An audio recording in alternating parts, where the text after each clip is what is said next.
Nautical tourism on the Danube River has become increasingly popular since the end of World War II.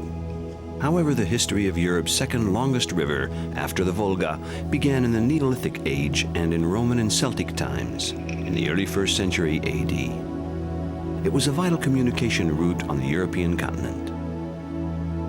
Rising in Germany's Black Forest, the river covers 2,770 miles over Central Europe and then flows into the Black Sea. During our cruise aboard the Bohème, we will first visit the Austrian cities of Vienna, Linz, and Melk on the Danube's upper course, then stop at Bratislava, Slovakia on the river's middle course, and last of all, visit Budapest.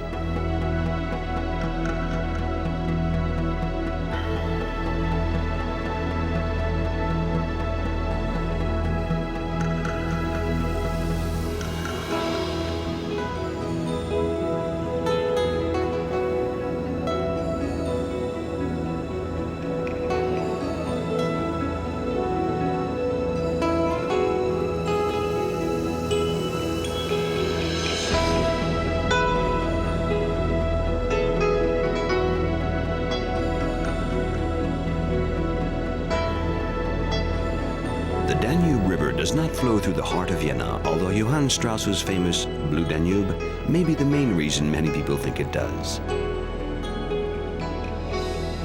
In Celtic times, the city began developing to the east of the river, and the historical center of the Austrian capital is situated several miles from the quay where our ship docks.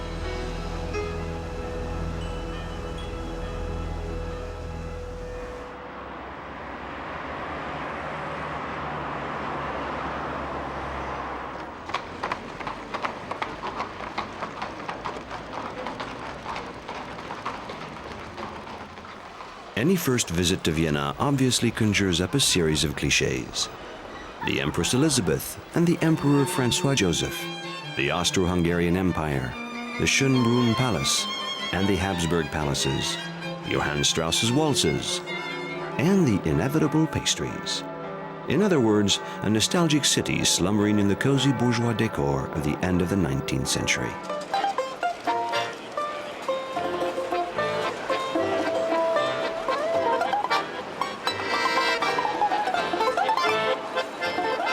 Vienna is indeed all that, but there's more. The best way to discover its other facets is to take a table at the Café Central, one of the city's most famous coffee houses.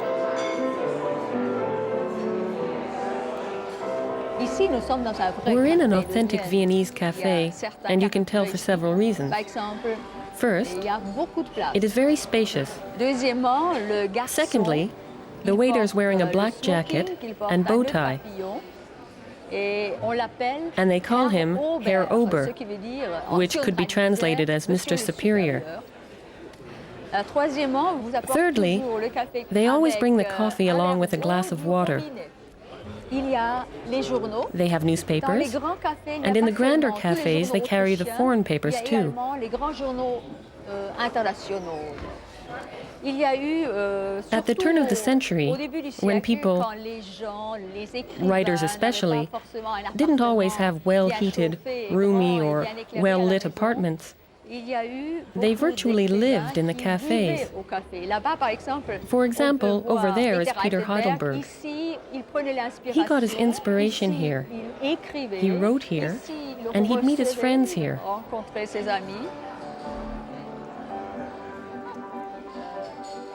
On one hand, we consider ourselves to be in the heart of Europe, but on the other hand, we see ourselves as a bridge, because still today we are surrounded by many countries which, until recently, were called Eastern Europe, today's Central Europe. But for years, Austria shared a long border with the Orient. Naschmacht. For years, Vienna was the grand capital for the peoples of Central Europe. Here, the city takes on the colors and accents of the Gypsy, Hungarian, Czech, Russian, Turkish, and Bulgarian peoples. Meine Herrschaften, gut, meine Herrschaften, Etikett, bei mir ist 35, Ziel in ganze Mahlzeit bitte stellen.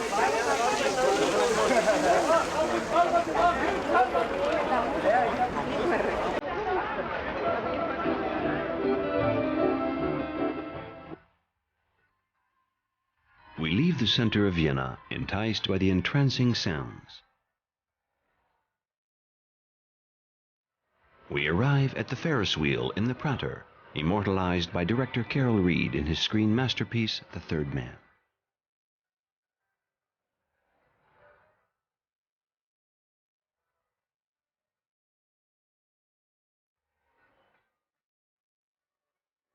It was time of occupation. Vienna was an occupied city from 1945 to 1955, and Austria and Vienna itself was divided into 4 sectors.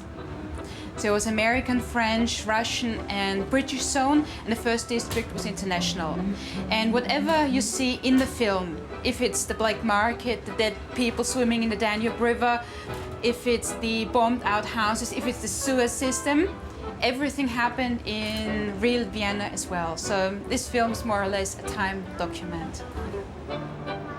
Big Ferris wheel was built at the end of last century, and it was a time of changes. Electricity was installed here in Vienna, running water was installed here. It was 2 years later that Empress Elizabeth, the legendary Sisi, was assassinated in Geneva.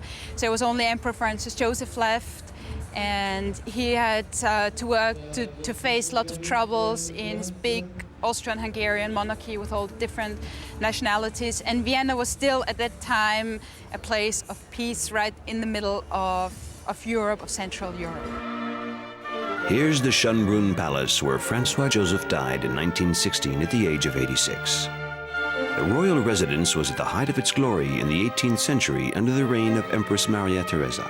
On the ceiling of the Grand Gallery, the figure of the Empress in the center of a large allegorical fresco symbolizes powerful Austria, surrounded by its vassal peoples.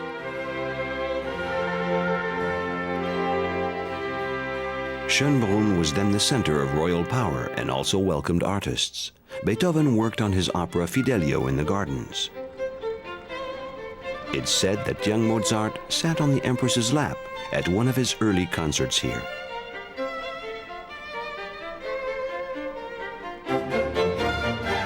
The Habsburg carriages are displayed in the palace's former winter riding school. Some of the vehicles were used until 1918 for outings into the city or surrounding areas. Others were used for ceremonies. This one, drawn by 8 horses, took Francois Joseph and his bride Elizabeth, the future Sisi, to their wedding in St. Stephen's Cathedral.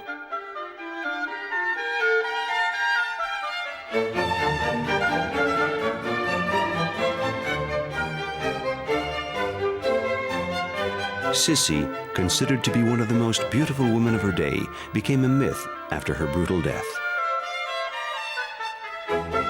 For many people, she is actress Romy Schneider, who portrayed the Empress in several motion pictures.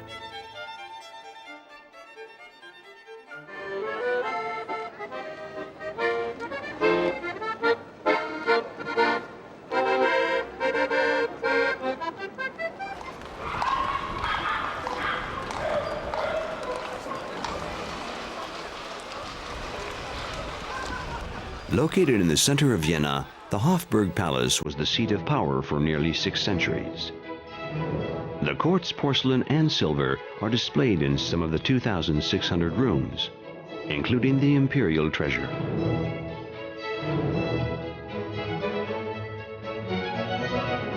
But Sisi's memory is just as present here as it is at the Schonbrunn Palace.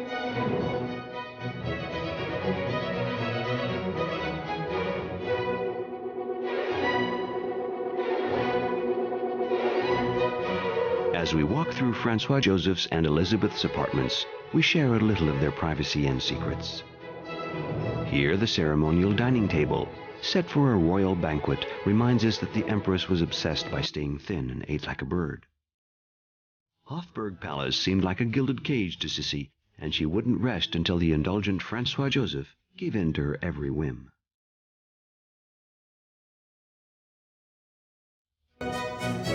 She used the exercise rings to keep in shape and had this bathroom installed with a tub. Whenever she could, Sissi would leave the court to go horseback riding or on a cruise on the Mediterranean aboard her yacht Miramar. There was little protocol on board, but the Empress demanded that the captain stop the engines so that her bathwater would not overflow. A crew member took care of her goats so she could have fresh milk every day. When she was assassinated in Geneva in 1898, Sissi was 61 years old.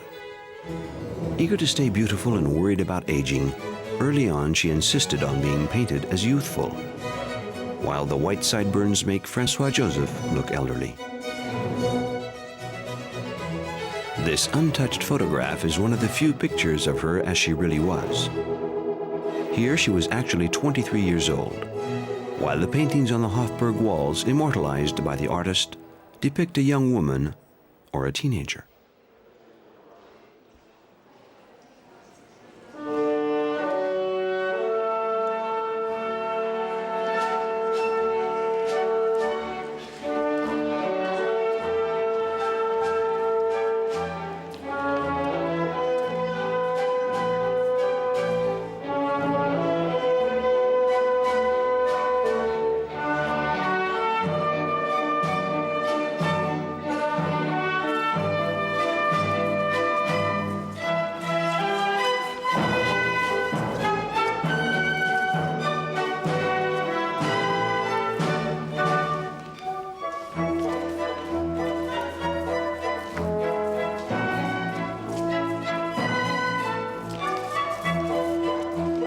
From the late 18th century to the middle 19th century, Vienna was the musical capital of Europe. Gluck, Mozart, Haydn, Beethoven, and later Brahms composed their major works here. But the name of Johann Strauss, composer of 400 waltzes, is invariably linked to Viennese music.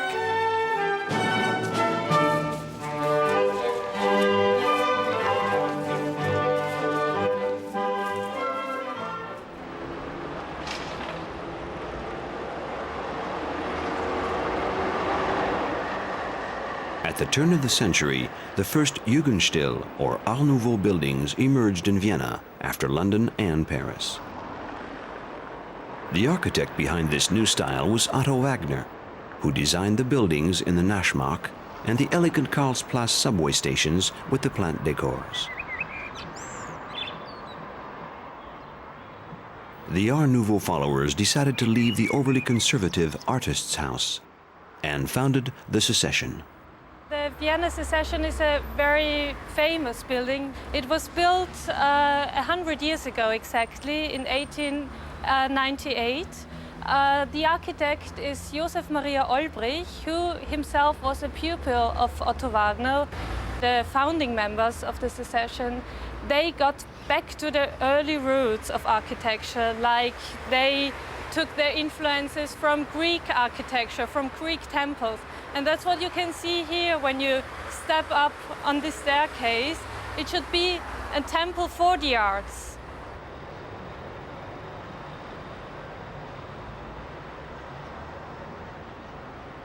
Gustav Klimt was the first president of the Association of Artists Vienna Secession. And probably he's the most well-known because he was the most radical artist at that time. You probably know the Beethoven frieze I told of, which is inside the building. And the way he depicted the bodies of women was most radical at that time.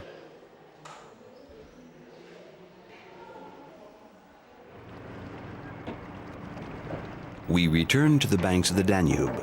Far from the aesthetic revolution of the artists of the Secession, a group of friends prepare for a totally different kind of adventure. We are leaving right now from the marina here in Vienna, and we are heading for the North Cape.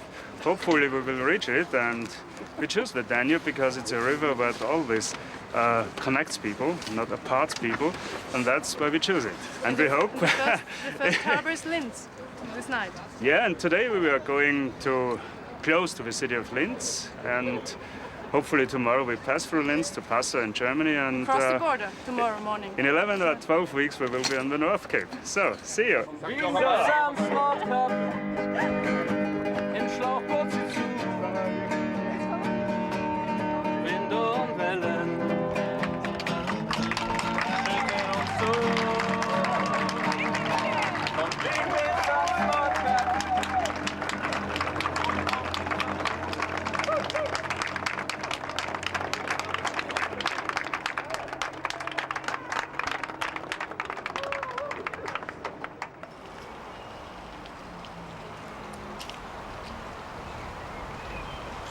In the soft twilight, the Belvedere Palace resembles a theater set, guarded by mysterious stone figures.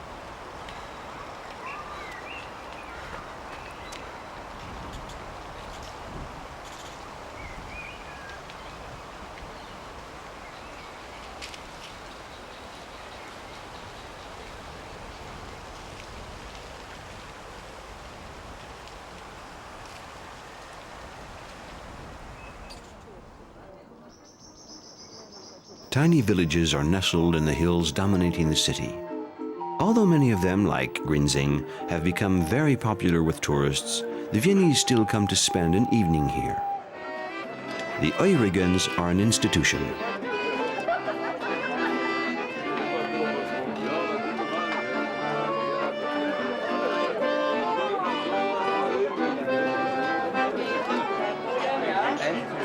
We have two signifiers for this Heurigen. It means, first of all, it is a fresh wine. It means Heurigen. It means the very young wine. And then on the other side, we have the Heurigen. That means the restaurant. It's a tavern or it's a restaurant like you see it here. It means Heurigen.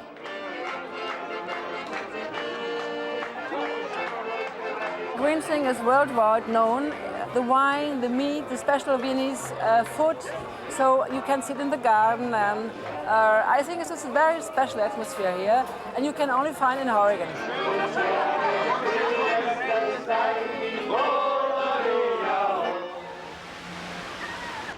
Far from the animated Oerigens, we stroll through Vienna's historical city center before continuing on our trip.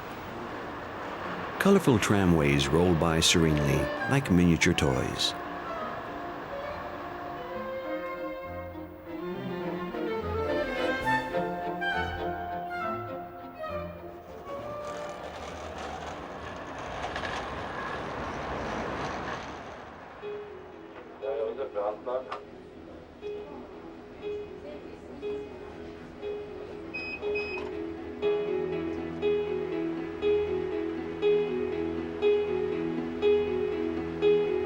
During the night, the Bohème leaves Vienna for Linz, located about 120 miles away in Upper Austria.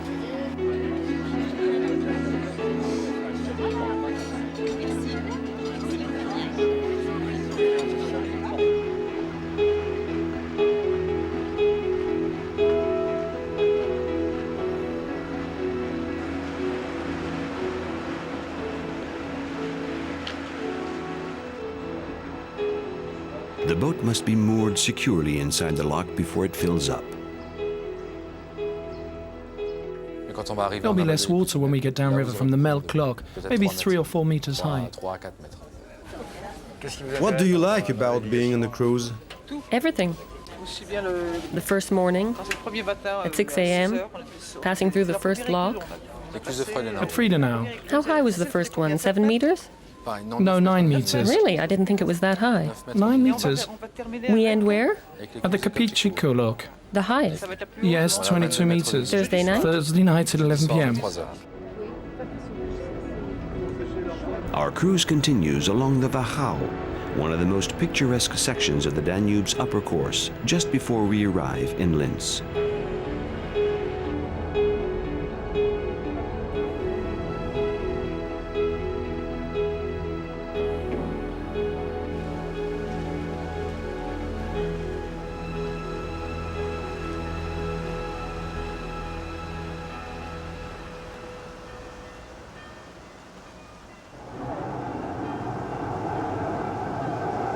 Linz is the third largest city in Austria.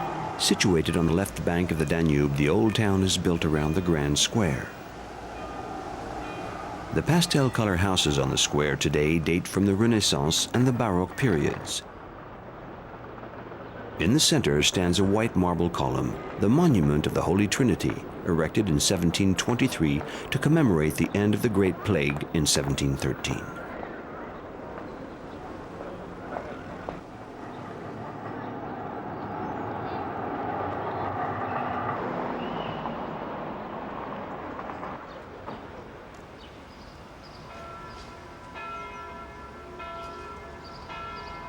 Built in the 13th century, the square, one of the largest in the country, measures 141,000 square feet.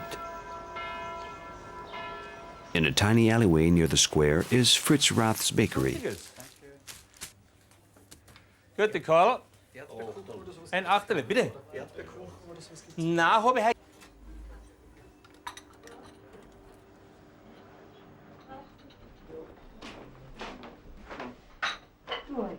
We're surprised by the engravings and photographs in the tea room in the back. One shows Fritz dressed in an imperial cavalry uniform. Could he be a monarchist? Am I pro-monarchy? Yes, in a way. But it's not political. I feel close to the traditions, but at the same time, I'm open to modernization. But I'd like to preserve the beauty of the olden days.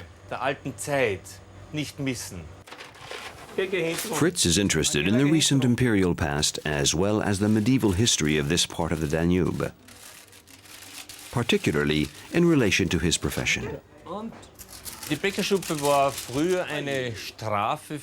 In old times, the Bakerschupfer was the form of torture for bakers who made bad bread, or bread that was too light. It was a wood scaffolding with a kind of seesaw on it. There was a basket on one end, and they put the baker inside and lowered it into the Danube. They left it there for a few seconds until he couldn't breathe. We meet up with Siegfried on the other side of the bridge straddling the river. He and his friend Felix and Victor head an organization interested in the history of the old-style navigation in this part of the Danube Valley. There were several kinds of crafts on the Danube for transporting merchandise. There were ferries which took the teams of animals across the river, and there were barges which carried goods, food and passengers. There were also rafts that carried timber up to Vienna or as far as Budapest.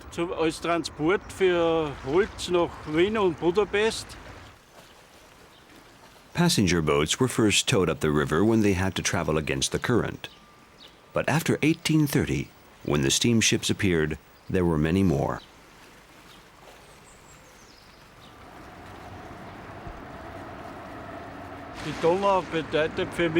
The Danube means a lot to me. I grew up here and spent most of my life here. I don't know much about any place else and have always been very close to the River Danube.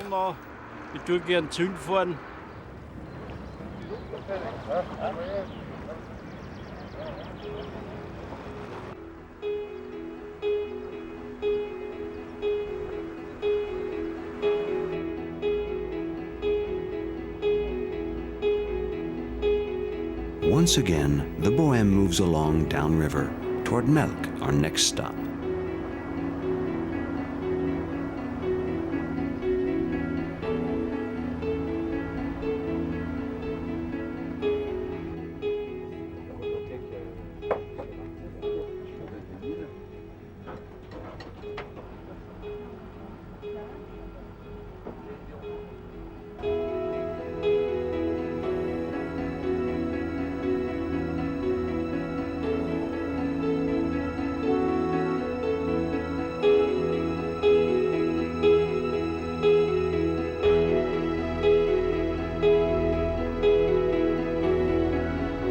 In the early morning hours, we slowly enter the loch just outside Melk, while the abbey is outlined in the distance.